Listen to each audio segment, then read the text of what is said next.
Hello, everyone. There are bodybuilders who seem to have a lot of titles and great form, but they do not warm the soul and make you bored.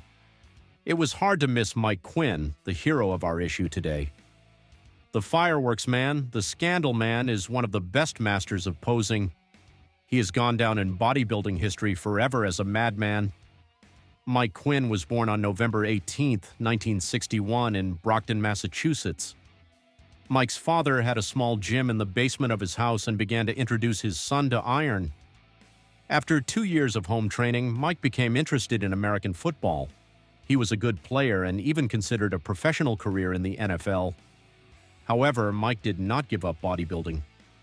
After 2 hours of soccer practice, he drove home and practiced with iron for another hour and a half or 2 hours. At the same time, Mike Quinn became interested in powerlifting. At the age of 18, he was even going to compete. He had a squat of about 250 kilograms for 5 reps. But suddenly, Mike changed his mind, and 6 weeks later, he performed and won the teen bodybuilding state championship. A couple of months later, he took first place at the Mr. Massachusetts teen tournament.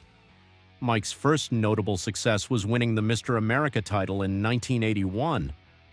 3 years later, he won the Mr. Universe NABA competition in the medium height category. After spending several months in Europe, he performed guest poses and participated in photo shoots. Mike returned to the States and intended to participate in the Night of Champions tournament, but it was quickly explained to him that he could not compete among the pros until he qualified for the NPC tournament. "I dreamed that since I won the Mr. Universe contest, all the doors are open for me," Mike confessed. And then Quinn decided to start all over again in the Wider Brothers Federation. It took several years of hard work and financial investments. Mike's family supported him in everything. According to him, he did not know what the cost of housing and food was until he was 25 years old.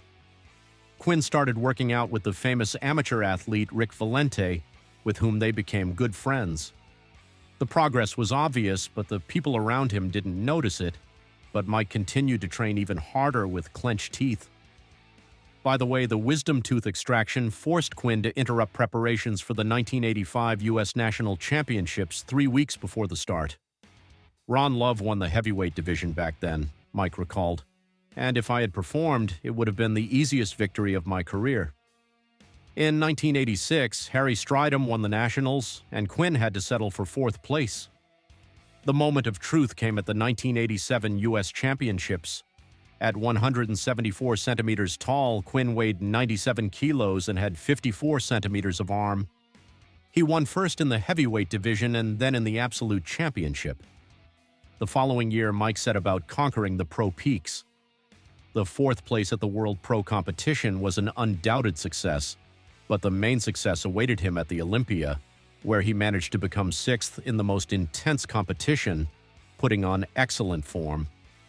For her sake, he shrank to 92.5 kilograms. Mike jumped over his head, as he planned to do only a shootout, and then immediately got into the top 6. It should be noted that of those who beat Mike, only Lee Haney could boast of the best back, and no one had such hands at all. Overwhelmed with enthusiasm, Quinn fought from bell to bell of the Grand Prix Tour of Europe, having participated in 8 tournaments and entered the top 5 in almost all of them. In 1989, he finished 7th at the Olympia and 11th in the 90s.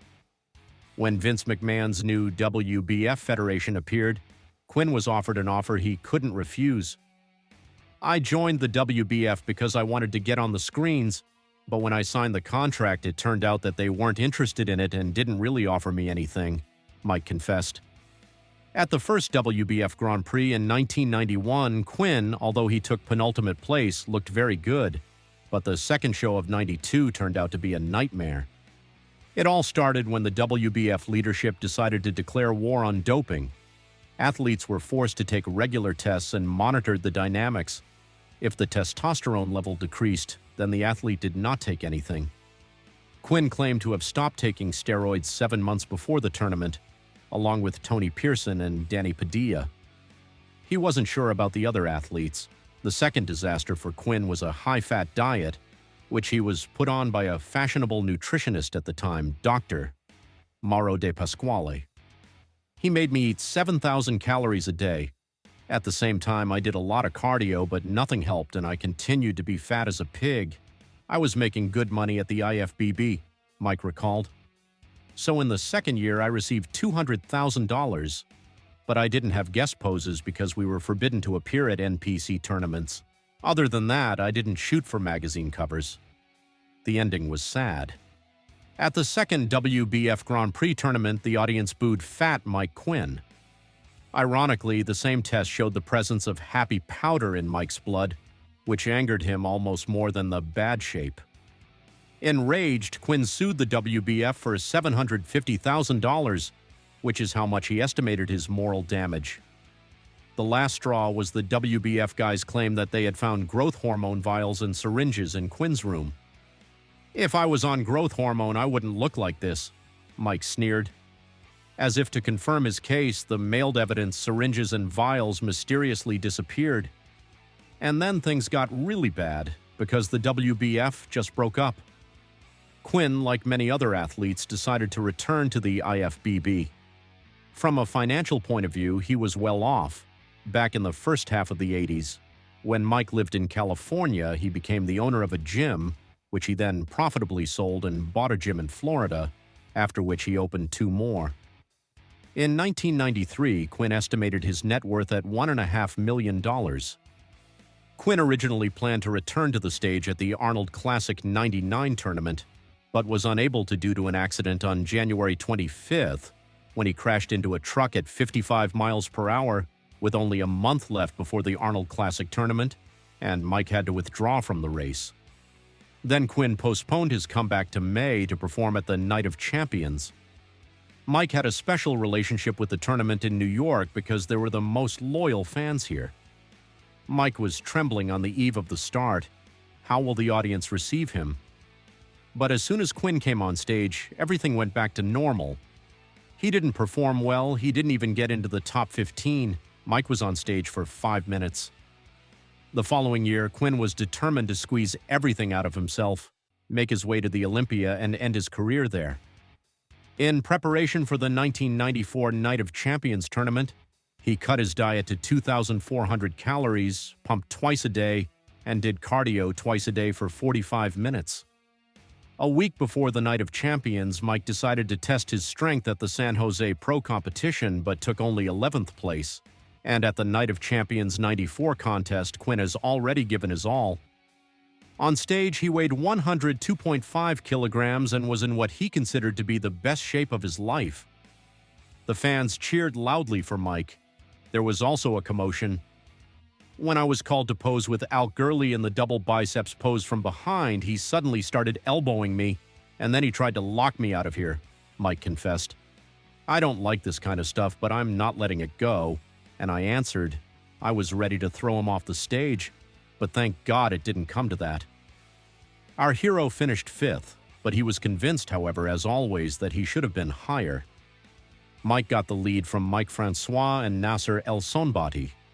Nasser was lean, he had short legs and a long torso, and Francois was flooded, and besides, he also had gynecomastia. Quinn's last tournament was supposed to be the Olympia '95. He was very happy that he had managed to get there, but after that he firmly decided to quit. "I don't want to work with my muscles, but with my brain," he explained his decision, "and I'm not going to be on steroids anymore. They make me too aggressive."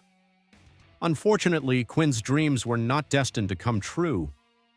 During the years that he competed at the Olympia, the level of participants in the tournament has moved far ahead. For himself, Mike looked good, even good, but against the background of his rivals, he did not impress with either mass or relief. As a result, he did not even enter the top 15. The scene seemed to be over, but only in words, because in fact Quinn continued to prepare, but all the time something was happening.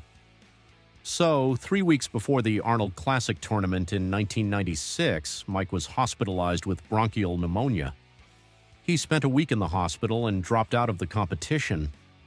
But even after his discharge on February 20th, there was still fluid in his lungs. By the beginning of March, the situation had not changed, which made it impossible for Mike to participate in the Night of Champions contest. I'm not going to the night champions until I get in my best shape, Mike assured. Quinn planned to perform in 1997 as well, but he was overcome by a lot of psychological problems. What if you don't want to train? And what should I do if I want to train but I can't? He mused. It seemed like it was time to stop, but Mike was having trouble, and in 1999 he decided to try to perform again, but both at the Night of Champions and at the World Pro Tournament he remained outside the top 15. Mike Quinn's training sessions were something special.